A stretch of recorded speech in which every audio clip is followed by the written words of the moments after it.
നിങ്ങൾ ആ blue print announce ചെയ്യുമെന്നാണ് പറഞ്ഞത്. പറഞ്ഞോ ഇല്ലയോ? നിങ്ങൾ കണ്ടില്ലേ കൊടുത്തത്? ബ്ലൂ പ്രിന്റ് അനൗൺസ് ചെയ്യുമെന്നാണ് പറഞ്ഞത്. പ്രധാനമന്ത്രിയുടെ കയ്യിൽ കൊടുത്ത ഫയൽ നിങ്ങൾ കണ്ടില്ലേ? നിങ്ങൾ പ്രധാനമന്ത്രിയുടെ കയ്യിൽ കൊടുക്കുമെന്നല്ല പറഞ്ഞത്. നിങ്ങൾ അത് അനൗൺസ് ചെയ്യാൻ പ്രധാനമന്ത്രി എത്തും എന്നാണ് പറഞ്ഞത്. ഇനിയും കേൾപ്പിക്കണോ? വേണ്ട, കേൾക്കണ്ട. ഞാൻ പറയട്ടെ. പ്രധാനമന്ത്രിയുടെ കയ്യിലേക്ക് കൃത്യമായിട്ട് എന്താണോ കോർപ്പറേഷനിൽ നടപ്പിലാക്കേണ്ടതിനെ സംബന്ധിച്ചുള്ള ഒരു പ്രാഥമിക രേഖ കൊടുത്തു കഴിഞ്ഞു. You respect it. ഇനി ഞാൻ പറയട്ടെ, ഇനി ഫെബ്രുവരി മാസം നിങ്ങൾ വെയിറ്റ് ചെയ്യൂ. ഞങ്ങളെ 25 ദിവസത്തേക്ക് തെരഞ്ഞെടുത്തല്ലോ, 5 വർഷം ഭരിക്കാനല്ലേ തെരഞ്ഞെടുത്തേക്കുന്നത് ഈ നാട്ടിലെ ജനങ്ങൾ. അങ്ങ് ചർച്ചയുടെ ഇടയ്ക്ക് പറഞ്ഞു, ആ സമയത്ത് ഞാൻ ഇടപെട്ടു, അന്ന് ഞാൻ ഓർത്തില്ല, പിന്നെയാണ് ഓർക്കുന്നത്. അങ്ങ് പറയാണ് അങ്ങനെ ഒരു കോർപ്പറേഷന്റെ പരിധിയിലേക്ക് വന്നൊരു പ്രധാനമന്ത്രിക്ക് കേന്ദ്രത്തിന്റെ പദ്ധതികൾ പ്രഖ്യാപിക്കാൻ കഴിയില്ല എന്ന്. അപ്പൊ നിങ്ങൾ ഈ തെരഞ്ഞെടുപ്പിന്റെ കാലം മുഴുവൻ ഡബിൾ എഞ്ചിൻ ആയിരിക്കും കോർപ്പറേഷൻ ഭരണം BJP നേടിയാൽ എന്ന് പറഞ്ഞതോ? അതായത് കോർപ്പറേഷൻ ഭരണം BJPക്ക് അനുകൂലമായി വിധി എഴുതുകയാണെങ്കിൽ കേന്ദ്രത്തിൽ നിന്ന് ഡയറക്റ്റ് എന്നല്ലേ നിങ്ങൾ ഈ ഇലക്ഷൻ കാലം മുഴുവൻ പറഞ്ഞത്? അങ്ങനെ ചോദ്യത്തിലേക്ക് വരാം. അതിന് മുമ്പ് ശ്രീ വീണ നായർ പറഞ്ഞ 2 കാര്യങ്ങൾക്ക് മറുപടി അത് പറഞ്ഞിട്ടേ പറ്റുള്ളൂ മധു. അങ്ങനെ കഴിഞ്ഞിട്ട് പറഞ്ഞാലും മതി. അല്ല, അപ്പൊ നിങ്ങൾ വീണ്ടും പോകത്തില്ലേ അടുത്ത ആളിലേക്ക്? ഒരു മിനിറ്റ് വെയിറ്റ് ചെയ്യും. ഇവിടെ പറഞ്ഞെന്താണ്, തെറ്റിച്ച് പോയി, എവിടെയായിരുന്നു എഴുതി വെച്ചത്, അത് പോയി.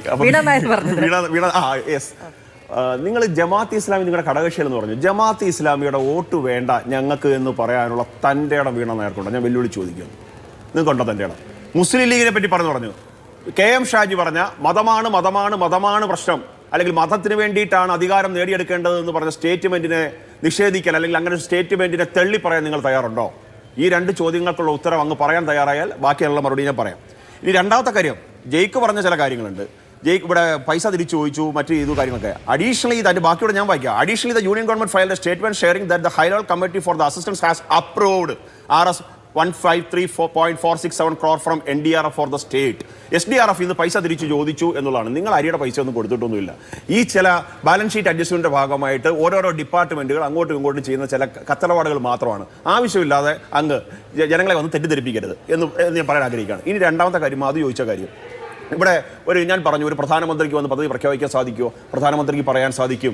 ഒരു ട്രിപ്പിൾ എഞ്ചിൻ അങ്ങ് പറഞ്ഞതിൽ വ്യത്യാസമുണ്ട്. അതായത് NDRF ഫണ്ട് എന്ന് പറയുന്നത് ഏതെങ്കിലും ഒരു ദുരന്തം ഉണ്ടായതിന്റെ പശ്ചാത്തലത്തിൽ പ്രഖ്യാപിക്കപ്പെടുന്ന ഫണ്ടല്ല. അല്ല, പക്ഷേ ഈ ദുരന്തം ഉണ്ടായതിന്റെ പശ്ചാത്തലത്തിൽ മാത്രം അനുവദിച്ച അരി, ഞാൻ പറയട്ടെ, അതിന്റെ തുകയാണ് തിരിച്ചു ചോദിച്ചത്.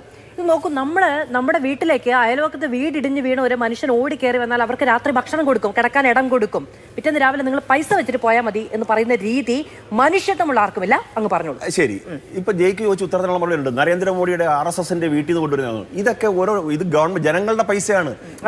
ജയ്ക്കും ഞാനും ഒക്കെ അരിയും പാലും മുട്ടയൊക്കെ വാങ്ങിക്കുമ്പോൾ കൊടുക്കുന്ന നികുതി പണത്തിന്റെ പൈസയാണ്. അല്ല നരേന്ദ്രമോദിക്ക് എന്നിട്ട് 500 കോടി ഇങ്ങോട്ട് 300 കോടി ഇങ്ങോട്ട് എന്നൊക്കെ പറഞ്ഞ് അങ്ങനെ ഒരു മിനിറ്റ് മാധു, ഞാൻ പറയട്ടെ. അങ്ങനെ എടുത്ത് അങ്ങോട്ട് പറയാൻ സാധിക്കുന്ന കാര്യങ്ങളൊന്നും, ഒരു മിനിറ്റ് ഞാൻ പറയട്ടെ മാധു, അങ്ങനെ പറയാൻ സാധിക്കുന്ന കാര്യങ്ങളൊന്നുമല്ല. ഇവിടെ പിണറായി വിജയൻ പോയിട്ട് തെളിയില്ലേ? എന്താ പറഞ്ഞത്? നിങ്ങൾ വിദേശത്ത് ജോലി നഷ്ടപ്പെടുന്നത് എല്ലാവരും ഇങ്ങോട്ട് പോവാ, ഞങ്ങൾ ശമ്പളം കൊടുത്തല്ലോ. ആർക്കെങ്കിലും കൊടുത്ത മാധു അറിയോ? ആർക്കെങ്കിലും കൊടുത്തുള്ളതായിട്ട് അങ്ങനെയുള്ള തള്ളൊന്നും വയനാട്ടിൽ വന്നിട്ട് ഈ അടിയന്തരമായ ധനസഹായം ഉണ്ടാകും എന്ന് പറഞ്ഞിട്ട് പോയത് തള്ളായിരുന്നോ? ഒരു സാധനം വായിച്ചേപ്പിക്കും, അതിനുള്ള ഉത്തരവ് അതിനകത്തുണ്ട്. കേട്ടോളൂ. 520 crore central aid for Wayanad landslide victims remain unspent, says Union Minister. In the written reply of Attingal MP Adur Prakash in the Lok Sabha, Minister of State for Finance Pankaj Chaudhary said that the 529 crore was released to Kerala on February 11, 2025 under the Special Assistance of State Capital Investment 2025 scheme, but that has only been transferred to the state account of the Disaster Management Department. As soon as August 12, 2025, no expenditure has been incurred from this account. വായിച്ചാൽ മതി. എന്ന് വെച്ച് കഴിഞ്ഞാൽ ഇവിടെ പണം കൊടുത്താൽ അങ്ങ് പറഞ്ഞത് വയനാട് ദുരന്തവുമായി ബന്ധപ്പെട്ടാണ്. ജയ്ക്ക് പറഞ്ഞത് കൃത്യമായി 2018-19 പ്രളയവുമായി ബന്ധപ്പെട്ടാണ്. അല്ല, ഞാൻ വയനാട് പറയട്ടെ മാധു ഇങ്ങനെ ദേഷ്യപ്പെടുന്നത് അല്ല. ജയ്ക്ക് ചോദിച്ചത് പ്രളയവുമായി ബന്ധപ്പെട്ട് ഞാൻ പറയട്ടെ. കൊടുത്തിട്ടുണ്ടോ മാധു പൈസ? അരിയുടെ പൈസ കൊടുത്തിട്ടുണ്ടോ?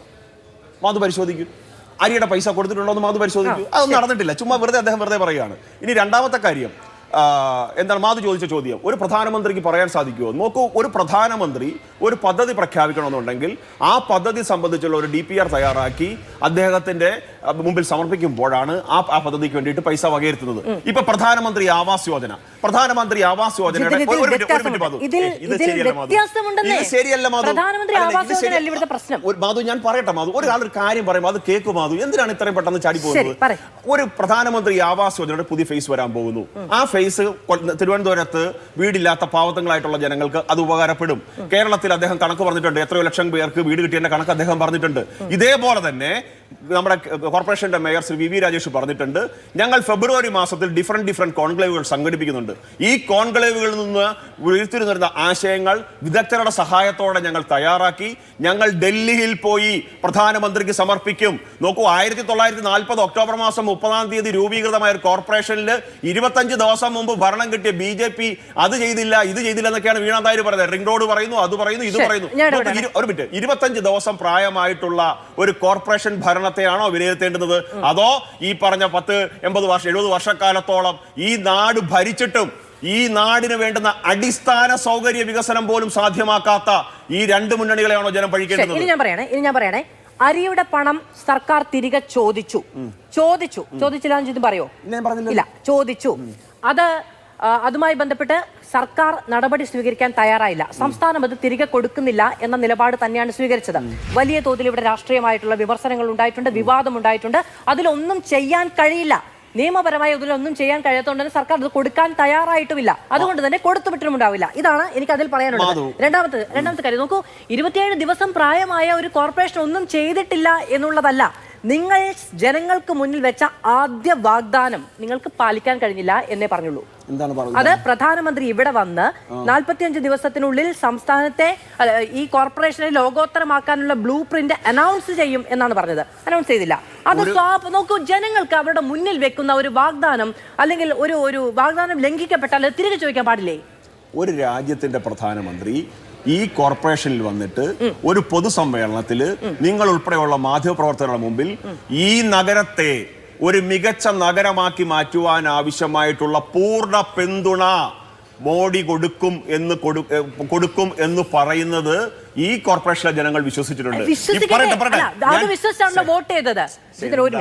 ഒരു മിനിറ്റ്. ഇത് നമ്മൾ അങ്ങോട്ടും ഇങ്ങോട്ടും ചോദ്യം ചോദിക്കല്ല, ഇത് നമ്മൾ അങ്ങോട്ടും ഇങ്ങോട്ടും സംസാരിക്കായിരുന്നു. അതുകൊണ്ട് അങ്ങ് ഇങ്ങോട്ട് സംസാരിച്ചു, ഞാൻ അങ്ങോട്ട് സംസാരിച്ചു. ചോദ്യവും ഉത്തരവുമായിരുന്നില്ല, അങ്ങോട്ടും ഇങ്ങോട്ട് സംസാരിക്കായിരുന്നു. ഇത് നോക്കൂ, നിങ്ങൾ പറഞ്ഞത് പിന്തുണ പ്രഖ്യാപിക്കുമെന്നല്ല, നിങ്ങൾ ആ ബ്ലൂ പ്രിന്റ് അനൗൺസ് ചെയ്യുമെന്നാണ് പറഞ്ഞത്. പറഞ്ഞോ ഇല്ലയോ? നിങ്ങൾ കണ്ടില്ലേ കൊടുത്തത്? ബ്ലൂ പ്രിന്റ് അനൗൺസ് ചെയ്യുമെന്നാണ് പറഞ്ഞത്. പ്രധാനമന്ത്രിയുടെ കയ്യിൽ കൊടുത്ത ഫയൽ നിങ്ങൾ കണ്ടില്ലേ? നിങ്ങൾ പ്രധാനമന്ത്രിയുടെ കയ്യിൽ കൊടുക്കുമെന്നല്ല പറഞ്ഞത്, നിങ്ങൾ അത് അനൗൺസ് ചെയ്യാൻ പ്രധാനമന്ത്രി എത്തും എന്നാണ് പറഞ്ഞത്. ഇനിയും കേൾപ്പിക്കണോ? വേണ്ട, കേൾക്കണ്ട. ഞാൻ പറഞ്ഞത് പ്രധാനമന്ത്രിയുടെ കയ്യിലേക്ക് കൃത്യമായിട്ട് എന്താണോ കോർപ്പറേഷനിൽ നടപ്പിലാക്കേണ്ടതിനെ സംബന്ധിച്ചുള്ള ഒരു പ്രാഥമിക രേഖ കൊടുത്തു കഴിഞ്ഞു. ഇനി ഞാൻ പറയട്ടെ, ഇനി ഫെബ്രുവരി മാസം നിങ്ങൾ വെയിറ്റ് ചെയ്യൂ. ഞങ്ങളെ 25 ദിവസത്തേക്ക് തെരഞ്ഞെടുത്തല്ലോ, 5 വർഷം ഭരിക്കാനല്ലേ തെരഞ്ഞെടുത്തേക്കുന്ന ഈ നാട്ടിലെ ജനങ്ങൾ. ഇനി ഞങ്ങൾ ചെയ്യാൻ പോകുന്നത്, ഞങ്ങൾ ഫെബ്രുവരി മാസത്തിൽ അല്ലെങ്കിൽ മാർച്ച് മാസത്തിൽ ഞങ്ങളുടെ കോർപ്പറേഷൻ മേയർ, ഞങ്ങളുടെ സംസ്ഥാന അധ്യക്ഷൻ രാജീവ് ചന്ദ്രശേഖർ, വി രാജേഷ് അവർ ഡൽഹിയിലേക്ക് പോകും. പ്രധാനമന്ത്രിക്ക് മുമ്പിൽ ഓരോ പദ്ധതികളുടെയും വിശദമായിട്ടുള്ള രൂപരേഖകൾ സമർപ്പിക്കും. അതിന് പിന്തുണ ഞങ്ങൾ വാങ്ങിക്കൊണ്ട് തിരിച്ചു വരും. ജനങ്ങൾക്ക് ഈ നാടിന് വേണ്ടുന്ന അടിസ്ഥാന സൗകര്യ വികസനമായാലും ഗതാഗത സൗകര്യത്തിനായാലും ഈ നാടിന്റെ സമ്പൂർണ്ണ വികസനത്തിന് ആവശ്യമായിട്ടുള്ള കാര്യങ്ങൾ ചെയ്യാൻ പ്രതിജ്ഞാബദ്ധമായി വരുന്ന 5 വർഷത്തിനുള്ളിൽ 2030 മുമ്പായിട്ട് ഞങ്ങൾ ഇതെല്ലാം ചെയ്യും. മാധുവിന്റെ ഈ മനോഹരമായ കണ്ണുകൾ കൊണ്ട് ഇതെല്ലാം മാധു കാണുകയും ചെയ്യും. ശരി, താങ്ക്സ്.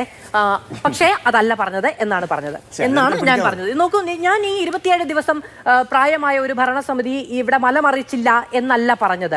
നിങ്ങൾ സർക്കാർ എന്ത് ചെയ്യുമെന്ന് പറഞ്ഞോ, അതല്ല ചെയ്തത് എന്നുള്ളത് മാത്രമാണ് പറഞ്ഞത്. അത് പറയാനുള്ള പൂർണ്ണ ഉത്തരവാദിത്വം എടുത്ത മാധ്യമങ്ങൾക്കും ജനങ്ങൾക്കും ഉണ്ട് എന്ന് തന്നെയാണ് ഞാൻ വിചാരിക്കുന്നത്. അങ്ങെത്ര അതുമായി ബന്ധപ്പെട്ട് പറഞ്ഞിട്ടുണ്ടെങ്കിലും ഞാൻ അങ്ങനെ തന്നെയാണ് അത് പറയാൻ തയ്യാറാകുന്നത്.